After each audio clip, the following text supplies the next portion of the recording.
Ladies and gentlemen, welcome to the greatest wrestling podcast ever. I am your host, Adani, and joined, as always, with the greatest wrestling podcast ever co-hosts, Manosk and Bodacious. The top dog. You're tied as a top dog, Mr. Top Dog. So there. Anyway. So we've had a pretty interesting week in wrestling. We decided that moving forward, we are going to split off our WWE show and our AEW show. So if you are interested in checking out just AEW, we will now have a completely separate show for that, and that started this week. So from this video, we're just mainly going to be talking about WWE. So if you don't care about WWE, go on and click over to the AEW video and watch that one. Other than that, let's get right into it. So last week we talked about SmackDown, so we don't start with SmackDown this week. We'll start with Raw. Raw was not quite up to snuff in a lot of our beliefs, so we're really only going to touch on a few things that I thought were noteworthy, kind of emphasizing the future, and especially with the payback basically a week away, and after that we have the draft. So first thing I say, this week Raw was the C show. I was like, this week Raw was the C show. I agree. Yeah, Raw was this show. Where's my pillow? So obviously, I'm just going to do a few. Go back and watch Raw if you haven't watched Raw. Go back and watch it if you want to, but there's nothing on there that you in my eyes that's absolutely must see. They did carry over the Retribution storyline a little bit more. But no different than what was done on any other show. One noteworthy thing that I thought was interesting is they did tease more of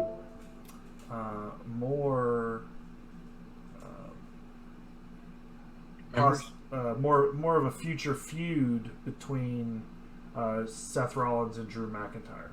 So something we've talked about before was the idea that we think that there's some reason to believe that Drew's going to drop the title at SummerSlam. If he doesn't, do you think Seth Rollins is his next is the next feud for him? I hope not. To be honest, I don't want. That's not a feud I'd want to personally see. Mm-hmm. I think it quickly become boring because yeah. So boring, there's not enough to talk about. I feel like Randy gets sorry,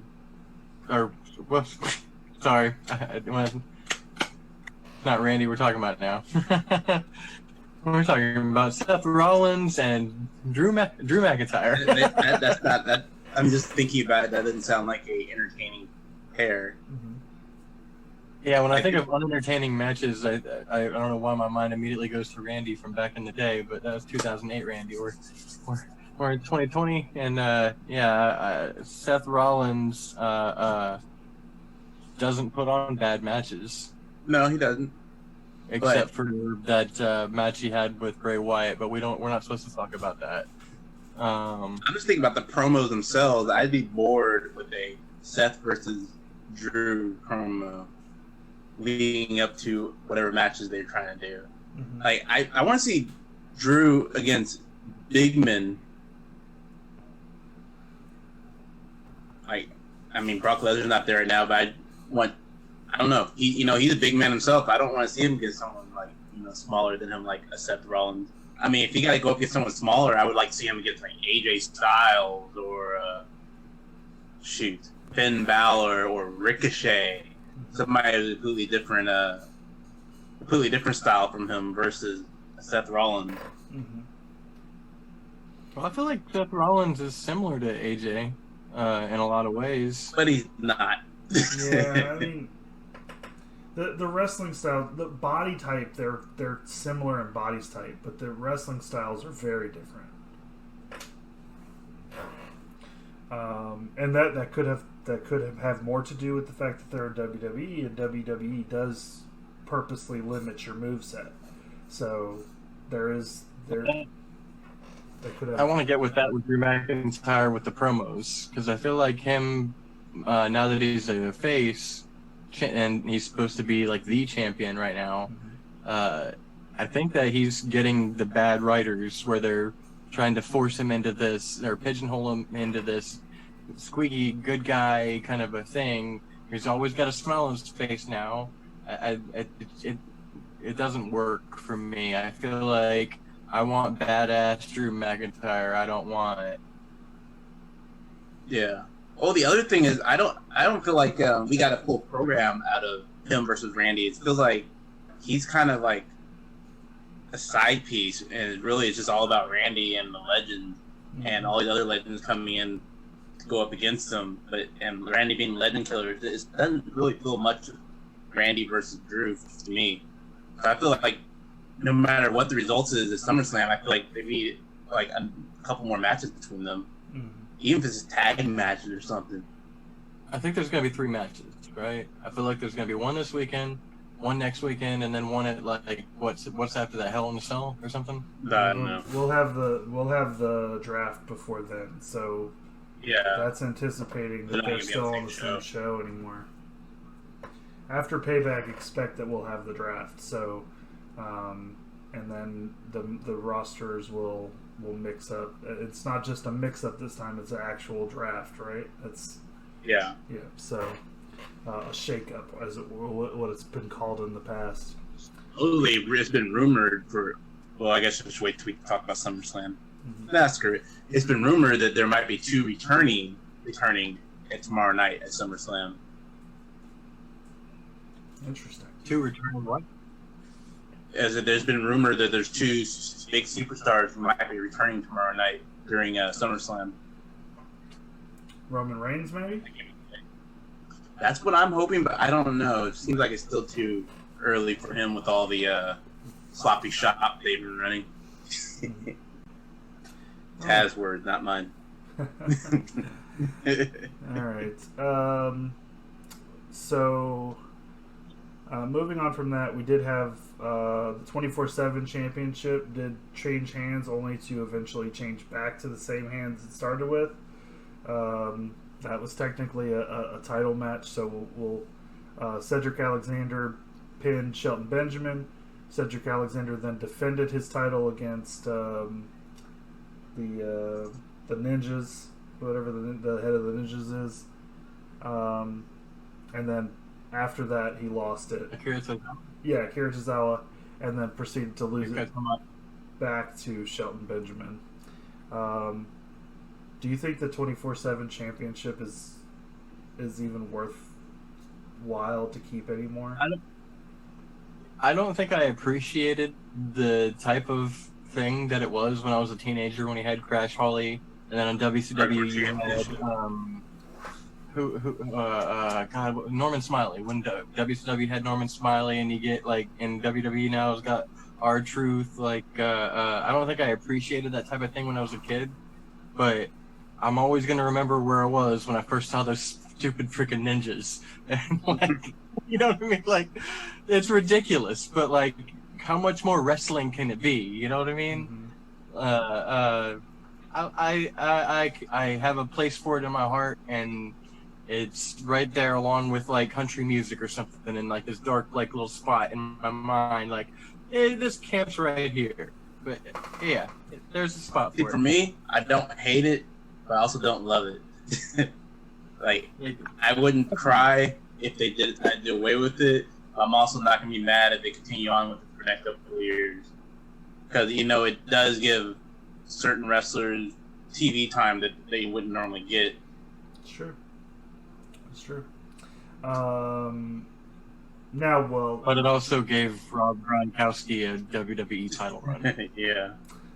Well, let's touch on that for a second. Now, what you just said, would you not see the Raw Underground basically being what you just said, giving wrestlers time? Like, No, you don't. because Raw Underground is only made to give certain wrestlers the spotlight and time to shine. Not all. Do you imagine seeing Akira Tozawa in Raw Underground or R-Truth in Raw Underground or any of those more comedy characters? I mean, I could see Shelton Benjamin in Raw Underground. Yeah, but not like Akira Tozawa and his ninjas and R-Truth doing his goofy thing. The moment you put anything goofy like that inside the Raw Underground, you just killed the momentum the Underground had going for it. I agree with serious. that. For sure. Anybody that needs that sheen, that grit to their character does one of two things at this point. They have a match on Raw Underground, or they get a beard. All right. Well, speaking of Raw Underground, they had some more noteworthy news as to pushing Shayna Baszler and her team, Duke and Shazir. Three horsewomen. Yeah, the three horsewomen. So they're emphasizing Shayna Baszler at a pretty high rate when it comes to the Underground. Do you think that this, when this program with Asuka is over, which set Sasha, Bayley, and Asuka, do you think she's next in line? No. You saw how they did. What's her name? Nia Jax came in and steamrolled all of them and tossed her around like she's a rag doll herself. It was like, no. Just seeing how easily Nia Jax was able to dominate all three of them shows where she stands still in WWE's main roster's eyes. Yeah, I mean, in real life, Shayna Baszler is Brock Lesnar, but in WWE management eyes, Nia Jax is. Mm-hmm. That's very clear. One thing that has been interesting to me as a fan of Dolph Ziggler, it does seem like he's getting kind of a renaissance push back in Underground. What do y'all think about that? I gave up on Dolph Ziggler years ago. I know you have. We've talked about it. But it's like, even if they gave him the title right now and say he's the number one, it's too late. Now if they move to NXT, that's a different story. Well, I want to see Dolph Ziggler back in the hunt, so to speak. So I'm for it. I believe in Dolph Ziggler, so we'll. I'm still going to be paying attention to that to see where that goes. I just think he needs a character change. Dolph Ziggler is who Triple H said Daniel Bryan is. A B+ He's a player. B+ player. Yeah. That's why I feel like he needs a complete character change, not a tweak, an actual character change to be taken seriously at this point. Makes sense. Last thing I want to touch on for Raw is the final segment was Randy Orton punts Shawn Michaels. We moved that narrative back to the Legend Killer mentality. Legend Killer, because apparently he didn't kill that legend because he just got right back up. What what do y'all think about where we're at with this storyline? I think they should stop with the Ric Flair because there's no way to top the Ric Flair and the Shawn Michaels thing. A, we all saw that one coming, and B, he no-sold. Yeah. The RKO and kick. It's like, at this point, they should have stopped with Ric Flair and then made it just about Randy versus Drew. Makes sense. I mean, you could say he sold it, but I would say that he Michaels it because that's what he's famous for, is no selling. It's true. Well, no, I can't say that. He got RKO'd and punt kicked, and he's able to get up and call the corner. freaking Drew McIntyre was your champion going up against Randy, he stays down selling, so that makes Michael look stronger than Drew at that point. It's like, okay, Randy has to win now. But I think Drew took a RKO before that, right? So 2 blows to the head. Didn't both of them got RKO? I thought Shawn Michaels got RKO'd and then punt kick. Maybe I missed that. Shawn Michaels got RKO'd, then punt kick. Yes. Okay, well, my bad. And apparently it was more devastating for Drew than it was Shawn. Shawn had the energy where he would have been able to kick out, and Drew looked like he was out.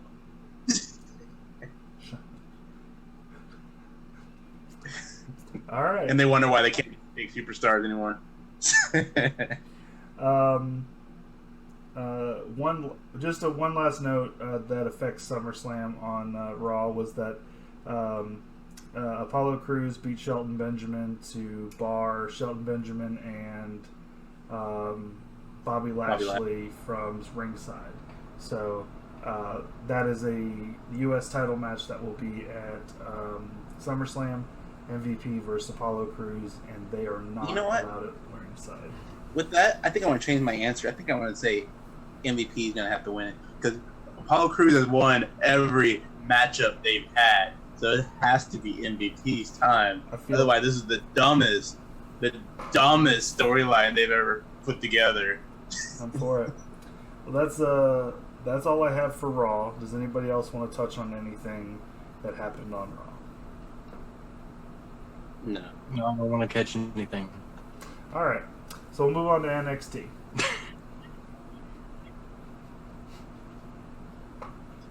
Okay, my problem with NXT for this week, or anything else, is this was the first week NXT went unopposed. They had no competition against AEW, and you would think with all the wrestling eyes tuning into NXT, they would put on an A show and pull out all the stops, almost a takeover worthy show leading into takeover, just to attract people to want to tune in next week.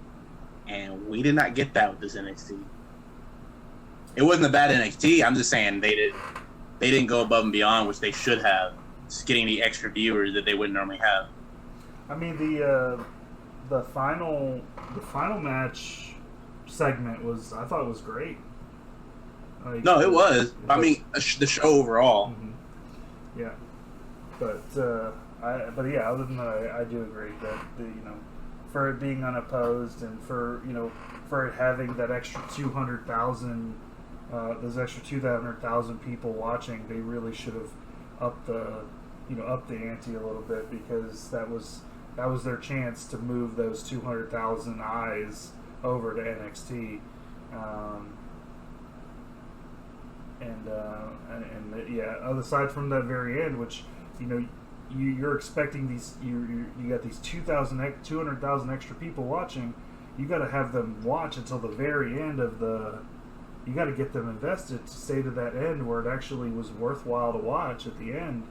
If you don't get them there, then they ain't going to see the good stuff. And go ahead. Sorry. No, I was just going to say the number one thing that I thought out of NXT was that botch. Boy, that looked painful. I'm not sure which one you're talking about. Gargano getting tossed to the outside. That looked like it hurt pretty bad. Mm-hmm. But apparently it didn't hurt bad enough because he was able to perform and take over. Yeah. Mm-hmm. Yeah. All right. So there were some noteworthy things. Obviously, we have to fill out the North American Championship ladder match. So that was what the emphasis was this week, and this was the losers round, so to speak, and we had 2 matches. We had Johnny Gargano versus the Ridge Holland. And we had Gargano win that match. And then at the very end of the NXT, we had Finn Balor versus Velveteen Dream. I'm just looking at my notes real quick. And this was the B show of the week. Yeah, so the only thing that looks noteworthy, there were some matches, there were decent matches, but the only noteworthy thing aside from that last match was shoot, hit the wrong button. It was the Adam Cole Pat McAfee encounter. How do you think that went? I mean, we're talking about the NXT takeover, right? Correct. Yeah, not the match itself, but the. I wonder if we just get over NXT and go straight to takeover. Yeah. Because NXT was kind of uneventful, but takeover was eventful, so it just felt like a pre-show before the pay-per-view. Yeah, I mean that's how it went for sure. Yeah. I mean that was a really fun. It was a really fun segment for me. That's why I wanted to mention. No, it was a good segment because it showed that Pat McAfee is probably one of their best people on the Mac and giving a promo, and he's not even a wrestler. Mm-hmm.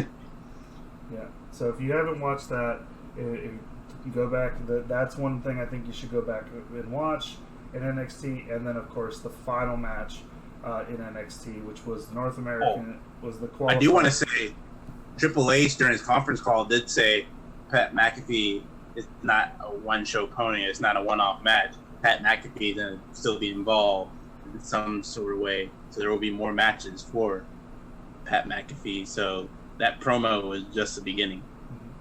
Well, that sounds good for sure, because I was not able to watch TakeOver yet due to internet issues, but they said the quick reviewers were saying that match was a B or A match for sure. So I will definitely have to check it out when I have that capability for sure. But just to touch on this last thing, the title match, the ladder match to join the title was Finn Balor versus Velveteen Dream, and in that match, almost everybody got involved. Everyone who was in the match, Bronson Reed, Damian Priest, Johnny Gargano, all of them got involved in that match, and ultimately it came down to a last-minute interference by Timothy Thatcher attacking Finn Balor, leading to Velveteen Dream winning that match. And the reason I wanted to mention that is because that Timothy Thatcher interference did lead to a match at TakeOver. So we finalized that with Gargano, Velveteen Dream, Bronson Reed, Damian Priest, and Cameron Grimes was what that match ended up being finalized. So that finishes up NXT. Do y'all have anything else to mention about NXT? Okay. All right. So that brings us to SmackDown. Or do you want to go ahead and just go into TakeOver, since SmackDown and TakeOver are separate anyway? We can go ahead and take over. Yeah. So let's go with SmackDown. That's going to lead for results. Okay. All right. So we'll go to SmackDown. And SmackDown started this series of events that are in the Thunderdome. So let's discuss what we think of the Thunderdome first. Okay, when I saw pictures of the Thunderdome, I was not impressed. But seeing the actual Thunderdome live on TV, I was satisfied with it. The look of the Thunderdome, I was like, okay, that's pretty cool. Yeah, I mean, when I first went live and with all the fireworks and pyro and all that, I said I was not. I love the entrances. Yeah, I was definitely say production value. I mean, they talk about how much money they made because they probably got a ton from the reduction in production value. Production, in the Full Sail or Performance Center has been pretty weak. So getting something like this has definitely perked up the hype for WWE a little bit. Felt like it was a little much. There's a lot. It's really bright. You know what I mean? Like my daughter walking through the living room, she goes, "Oh my God, what is that?" I was like, "That's WWE." I think that's something they should say for just the special pay-per-views. I don't think they should do Raw and SmackDown today, though. Like SummerSlam, that's kind of cool.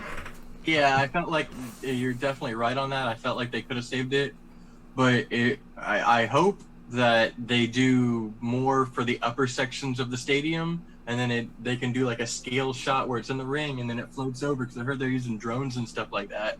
So if they do like a scale shot like that where they have more, it might look cool, but from where I'm sitting, it looks kind of small. I want to say that they're only up to floor seating, and yes, the screens are high, but they're not all the way back in that stadium seating up there. So I feel like they're not giving the proportions that they could. Am I happy? Yeah. And is it better than what it was? Yeah. But is it that much better than the Performance Center? Okay, so I was enjoying it the first half of SmackDown. It wasn't until, actually through most of SmackDown, it wasn't until the main event that I noticed the set audio was fake. I was thinking, oh, that's cool. They have like that people's audio from their speakers make like there's still chatter going on throughout the stadium, like you're live in the stadium the whole time. But then once I saw the entrances, I saw people lack of reaction when they're supposed to be cheering going on. I'm like, wait, this is fake. And then ever since then, they asked people to send them videos of themselves in wrestling gear. They didn't say watch wrestling or something. So all of the reactions are fake. It's thumbs up, yeah, we're happy. Boo. Once I found out the trick behind the magic trick, and then it was like never recovered after that. Like, oh man. And you're probably going to end up seeing like the same shots like this weekend of people that you already saw. Sadly, yeah. Well, I wasn't looking at them anyway, so.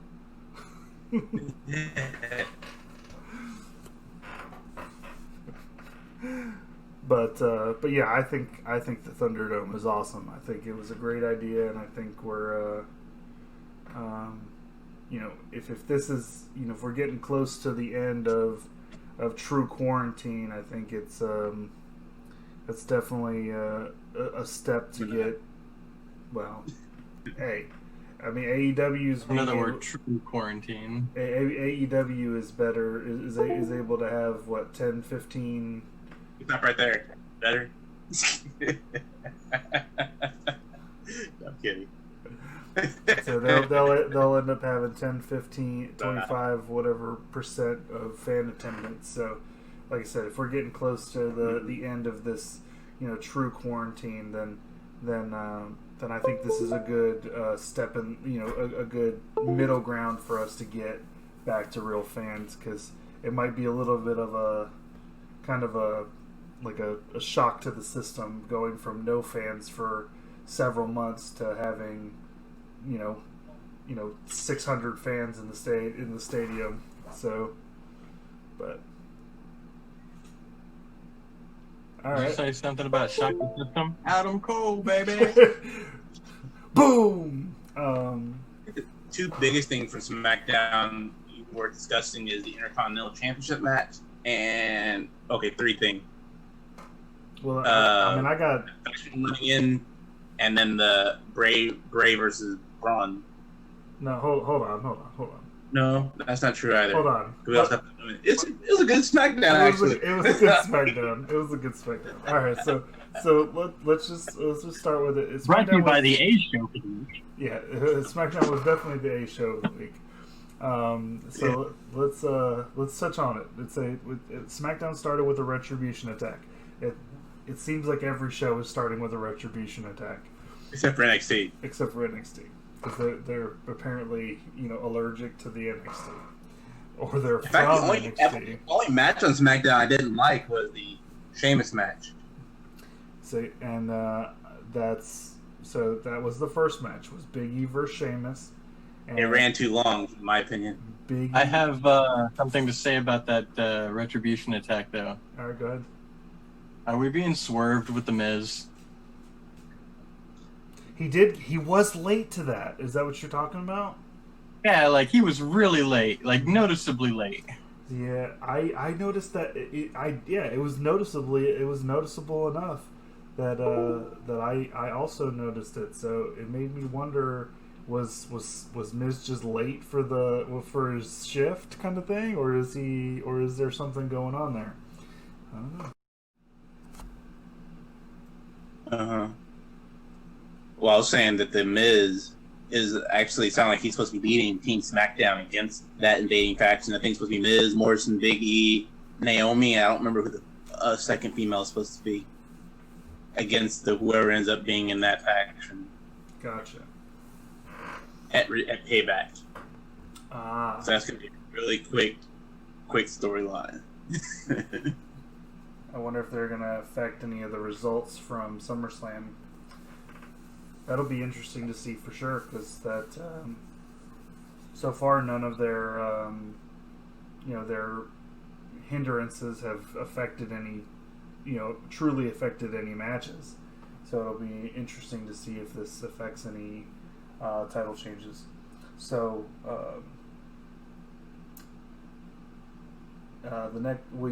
Big E. Actually, I have a question. People were saying, what's the name of the freaking faction? I can't think. Retribution. People were saying the people in Retribution have to have a reason to be angry at WWE, to be attacking it. I just thought about the person that's still in the main roster that probably had the biggest grudge against WWE that could actually end up leading it, and that would be AJ Styles, since WWE got rid of his best friends. I mean, he had a bigger gripe than anybody. So he'd be a perfect leader for Redemption. Mm-hmm. Yeah, that's true. Yeah, that is true. I mean, there's Shane McMahon? Shane McMahon's busy with How the much? underground. Yeah, but I feel like how much more WWE would it be than Shane McMahon leading this faction? You know what I mean? Mm-hmm. Yeah, I don't know. Maybe that's something we could think of for the question of the day over here: who's leading Retribution, or what is their main motivation for it? I just got it. But that's right. for a later time at this point. All right. So Big E fought Sheamus. Following with I'm closely following Big E's continuation into solo realm, and that's the only reason I want to mention on this. The locker room surrounded the ring, making sure that Retribution wouldn't be able to attack, and Big E was able to beat Sheamus clean. So that's another step in the right direction for Big E. The next match was actually something that we why I wanted to make sure we had talked about. It was a tag team championship match. There was a tag team championship match on SmackDown. It was Shinsuke Nakamura and Cesaro versus Lucha House Party, and Cesaro and Shinsuke were able to win that match. What do you think about that? I thought Kalisto looked like a punk in the back. I'm over here trying to figure out, hey, that name, Lucha House Party, is stupid. It should have gave them a more intimidating name, and that made them a comedy act all this time. Yeah, I agree. And I feel like they should have been more involved in the Ray Seth storyline rather than whatever they've been doing up to this point. But overall, I thought it was a good tag match for WWE.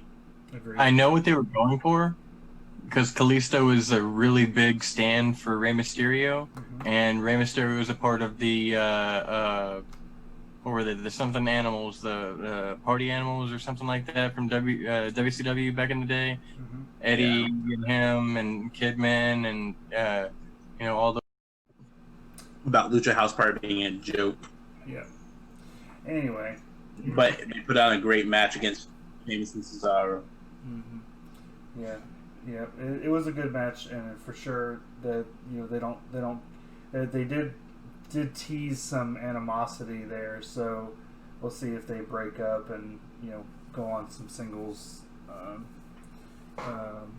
With Grand Metalik putting on a decent match against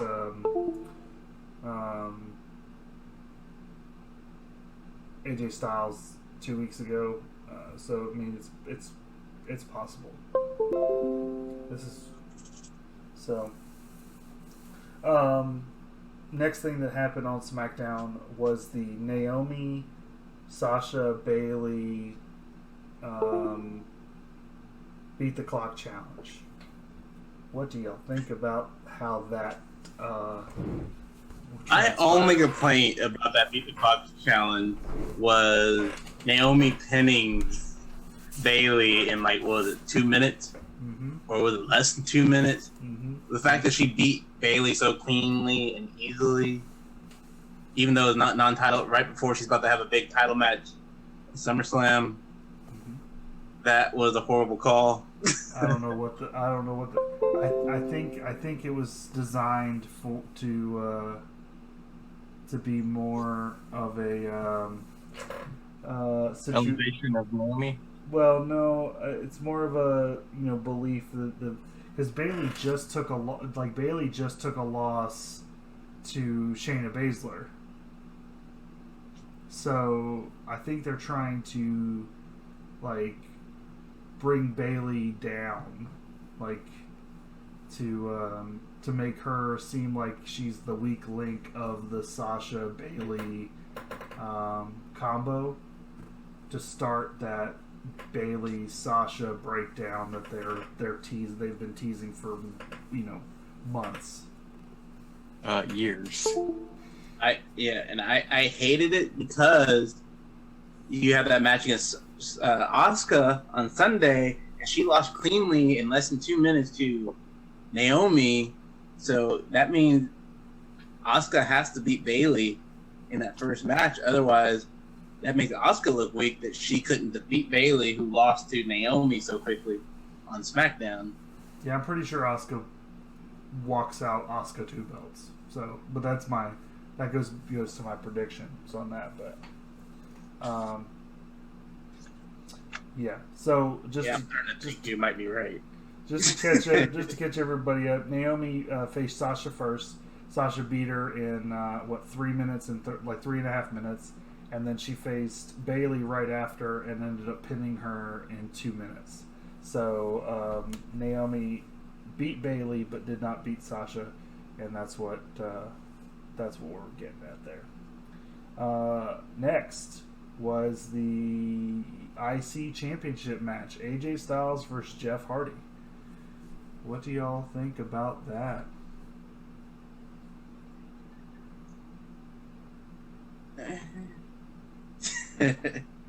Yeah.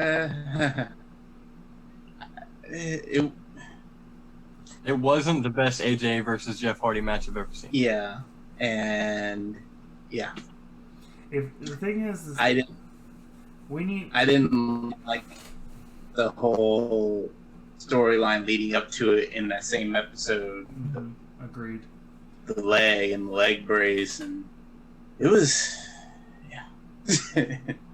Yeah, I mean, it was yes, it was cool. Jeff Hardy won the title, but other than that, it's well, I think now we're gonna get another match between AJ and Jeff, and I think we're gonna get the match we all deserve. Obviously. Yeah, I'm pretty sure at Payback, if not next week on SmackDown, we're gonna get the match that that match still was a good match. It just the underlying storyline behind it made it kind of hindered it, but it was still a good match. And yeah, I'm a Jeff Hardy fanboy, so hell yeah, Jeff Hardy. I'm kind of with Manosk on this, only because the draft is coming up. Mm-hmm. And I have this funny feeling that AJ is going to get moved over to the other show, and he's gonna end up feuding with like Randy or something. Well, I could. Because they don't care about heel versus heels, you know. I feel like that's what's gonna happen. I don't know. Oh, maybe Daniel Bryan is that second. Short term. What? I just think short term because I know Randy. They're gonna build towards Randy versus Edge, and then eventually Randy versus McIntyre again. But I think short term, AJ could be a good fill-in for a guy that's a good challenger. Gotcha. No, I would say going back to the two returning people. Maybe Daniel Bryan's that second person returning. He's been gone so short that I almost don't feel like that's a return now because it's supposed to be like a big return. Maybe Daniel Bryan and Charlotte. He's been gone. The only reason he doesn't seem like he's been gone is because he's done like commentary over Skype and videos like that. But he hasn't actually been in person in months. They just had a new baby. Yeah. So Cena. No, Cena's not coming back. Too soon? Well, no, he's in the Suicide Squad movie, and the Suicide Squad movie hasn't started filming yet. Yeah, that'd be too much on their insurance. Yeah. So, it's gonna be Charlotte and somebody else. Yeah. Oh yeah, I wasn't thinking about Charlotte. Yeah, it's about time. Yeah.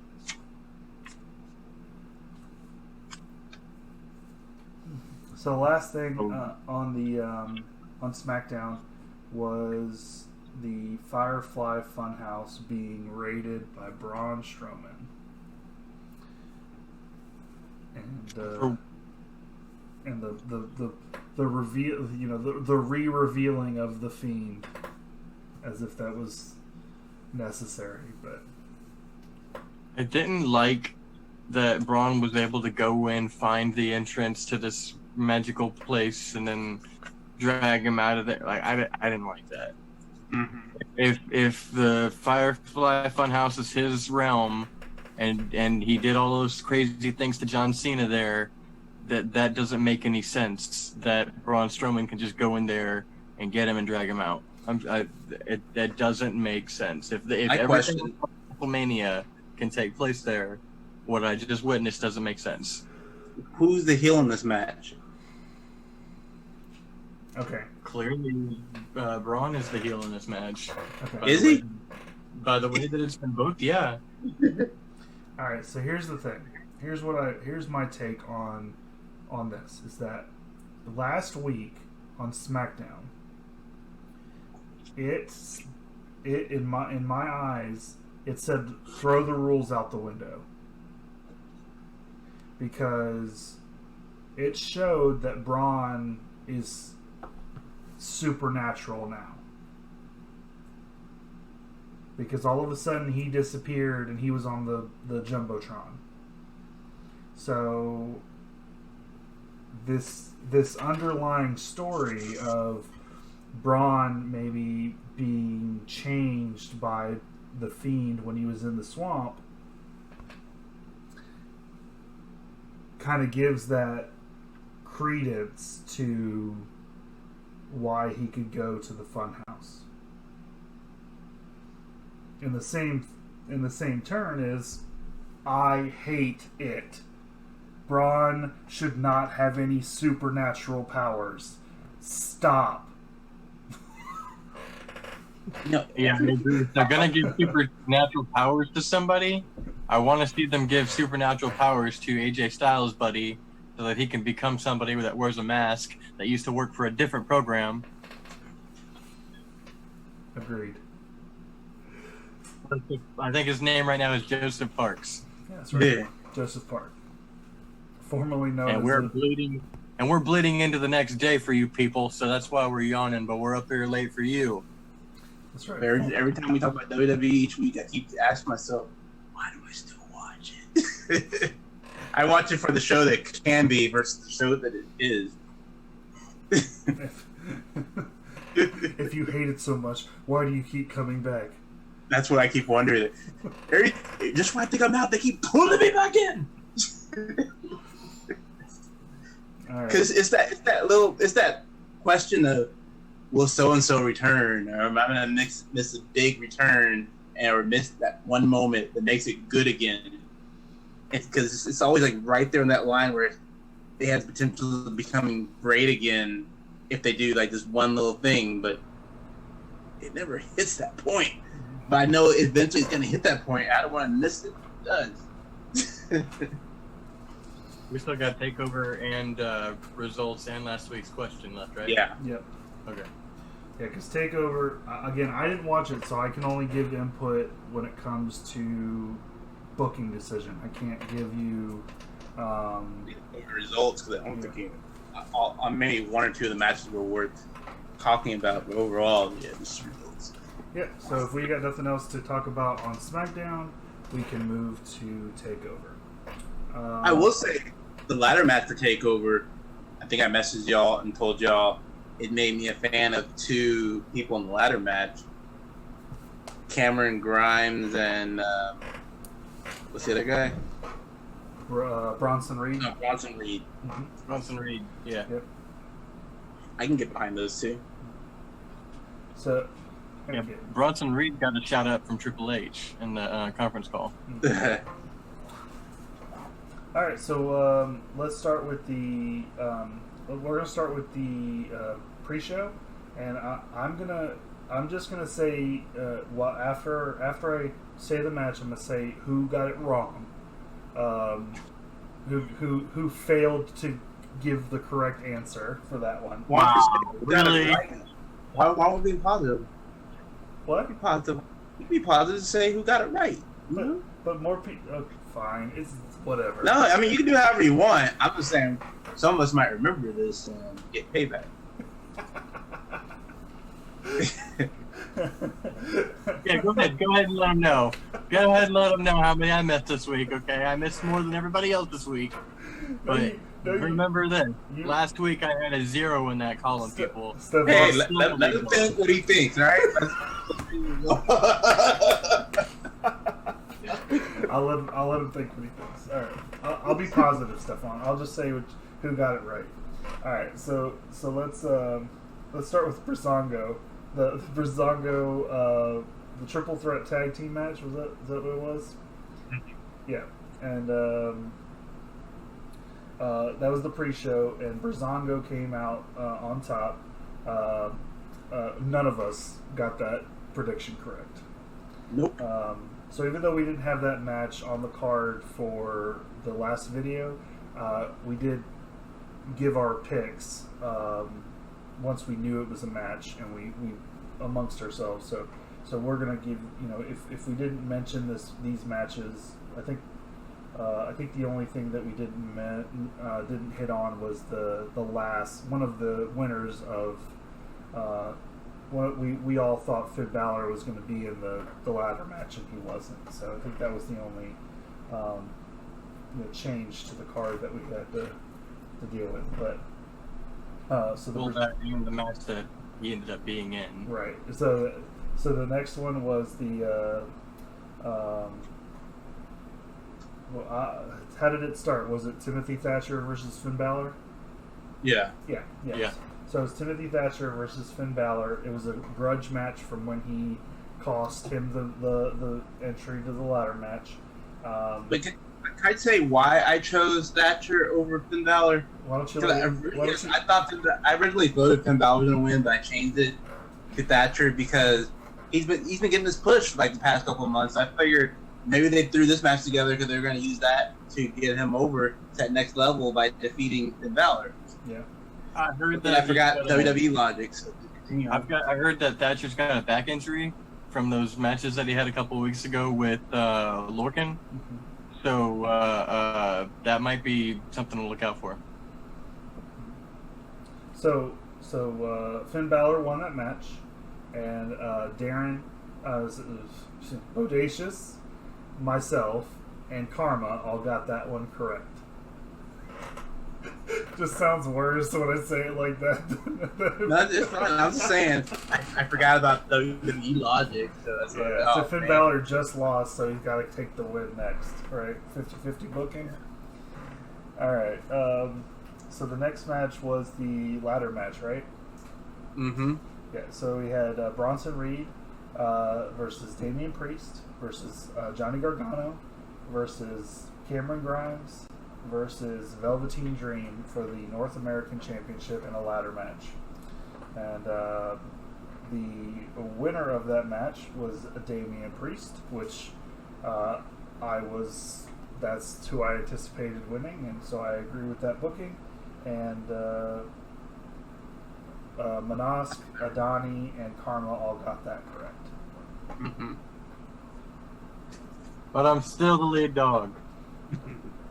But I just want to point out that was Bodacious' second incorrect. But continue on.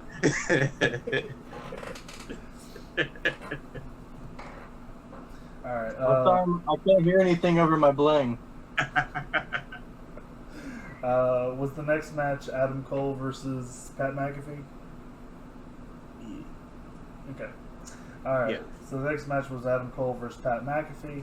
Adam Cole won that match. I agree with that booking. And if you watched the match, it actually would have made sense of Pat McAfee going over. He actually did a really good job. Mm-hmm. It was actually convincing that he might have almost won that match. Yeah, I mean, first and foremost, I've been waiting like in almost this entire episode to do this, so. Adam Cole, baby!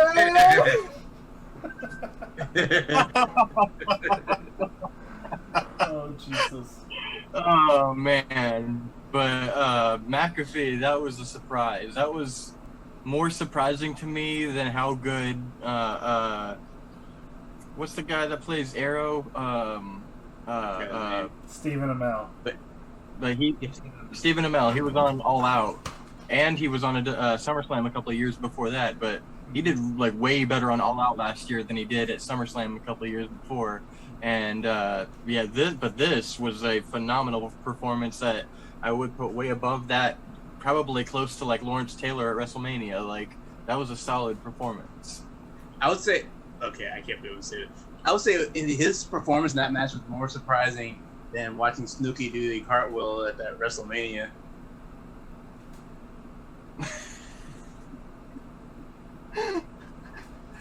A different type of surprising for me, but yeah, okay. All right. So, Bodacious, Adani, and Karma all got that correct. Mm-hmm. All right. So the next match was the women's championship match, and that was Dakota Kai versus Io Shirai. And Io Shirai won that match. I agree with the booking, and everyone got that one correct.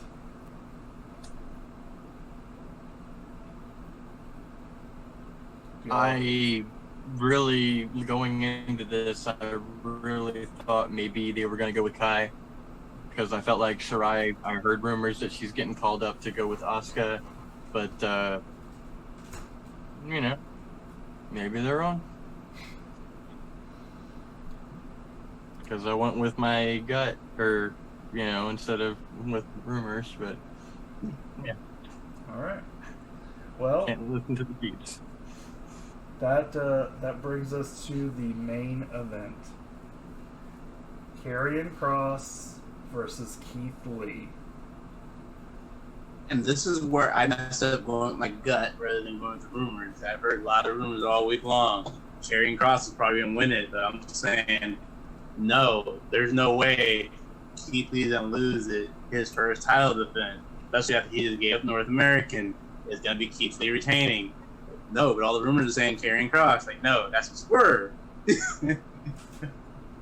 So Karrion Kross came out on top. He is the new NXT champion, and I disagree with the booking, and we all got it wrong. Yeah. I think the world got it wrong. But But you know what? I would say Karrion Kross, that's probably was a good call if they continue the push that he's been getting and make him undefeated and make him a beast. He has that main event entrance. Because as he was coming to the ring, I'm like, wow, this guy does belong to the main event. He probably has the best entrance in wrestling right now. Mm-hmm. So now he'll have a title as he comes out. He could be their version of Goldberg, but pretty much and go undefeated streak. I feel like all of us kind of bought into a couple of weeks ago. We were like, man, his stuff's kind of hokey. He's magical. He's mystical. Mm-hmm. And we're like, they're not going to put a title on him yet because of all those weird things. But I guess we forgot about the WWE factor. That's what I'm saying, this whole pay-per-view. And that's like, I might need to change my results for SummerSlam tomorrow. You got about 5 minutes to come up with that one. It's true. All right. So, do we have any other takes on TakeOver? I know there's a lot. We're fitting a lot into this video, and I say, but we still got our SummerSlam picks. So yeah. So, do we have any more on TakeOver? No. All right. So this episode's starting to feel like WrestleMania long. For real. But that's okay. Like WWE, you've got so much content. Well, this will be the last hard episode. Everything after this will be easier. Because we don't have to. We probably won't even be able to do a prediction video for Payback because we won't know what matches there are until the night of the show.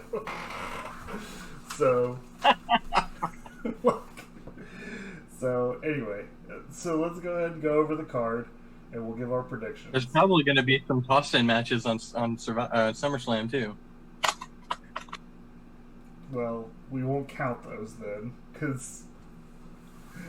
But anyway, so let's start from the top. Raw Women's Championship, Sasha versus Asuka. I'll give Karma's pick first. She picks Asuka.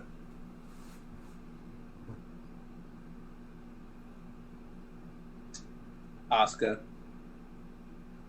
Audacious? Nobody's ready for Asuka. I also pick Asuka. So everybody is in agreement on Asuka. Alright.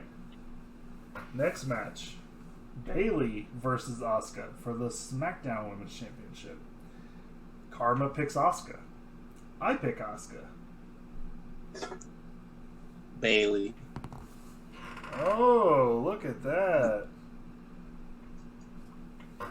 Yeah. I think that Asuka is going to beat Sasha because Sasha's going to cost Bayley the belt. And then Asuka's going to beat Sasha because doesn't Sasha get the second match? Because of what happened on SmackDown? Sasha gets the second match. I think Sasha cost Bayley the belt, and then Bayley cost Sasha the belt. So you think Asuka again? Yeah. Okay. All right. So the only differing opinion is Manask thinks Bayley is going to beat Asuka. Okay. All right. Next match: Dominic versus Seth. Let me say the reason why I think Bayley's going to beat it, because I think one of them have to maintain the belt to use for their feud with one another. That's fair. It's a fair assessment for sure. I don't think they need the belt. Tag team champions, we're destroying each other. Sure. All right. Next match: Dominic versus Seth Rollins in a street fight.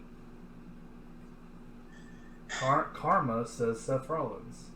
Adani says Seth Rollins. And I say Dominic. I'm going against WWE logic again, but originally I said no contest, but now that I know it's a street fight for sure, Seth Rollins. All right. Next match, the WWE Championship match, Drew McIntyre versus Randy Orton. Karma says Drew. Adani says Drew. I say Randy. I say Randy. Okay. Next match is the Universal Championship match, or the SmackDown Championship match.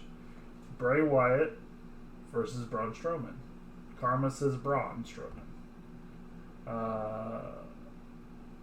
I don't know. I don't even remember what I said. Did I say? You said Braun as well. Okay. No, wait. I think you might have said Bray. I feel like I was feeling Bray, but I can't. After SmackDown, I'm for sure feeling the Fiend. Yeah, I think you had put down Braun originally. Okay. Well, I'm gonna change it. I'm gonna go with Bray. I'm going with Bray for me. Not Bray.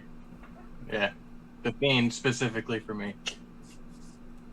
Because if it was Bray, I feel like he'd get his butt tore off because But the fact that it's the Fiend. Okay. All right. So then we have the Street Profits versus Andrade and Angel Garza for the Raw Tag Team Championships. Karma goes Street Profits. I go Andrade, Angel Garza. And I said Andrade, Angel Garza. I said Andrade, Angel Garza. Okay. All right. Then we got Apollo versus MVP for the United States Championships. Karma said in no contest for now, so we'll probably have that changed. Adani is going with MVP. And I went with Apollo. I'm going MVP. All right. And the final match that none of us feel like matters anyway is Mandy Rose versus Sonya Deville in a loser leaves WWE match. Karma says Mandy wins. I say Mandy wins. Mandy wins. Mandy wins. All right, we're all in agreement. Mandy wins. Okay. All right. Can I get like a bonus category here? What? If Retribution breaks up one of the matches, I want like 5 points. No. No. The people want to see me with 5 more points. Can I kick him out of the call? Like, is that a thing? Yep. You get no bonus points and have God, and let God have mercy on your soul.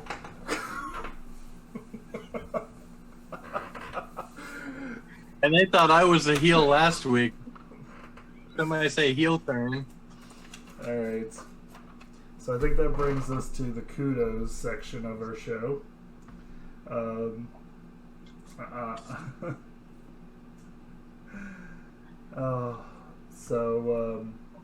Who wants to give out their kudos first? I had somebody in mind, and now it's completely lost. I've completely lost my mind right now.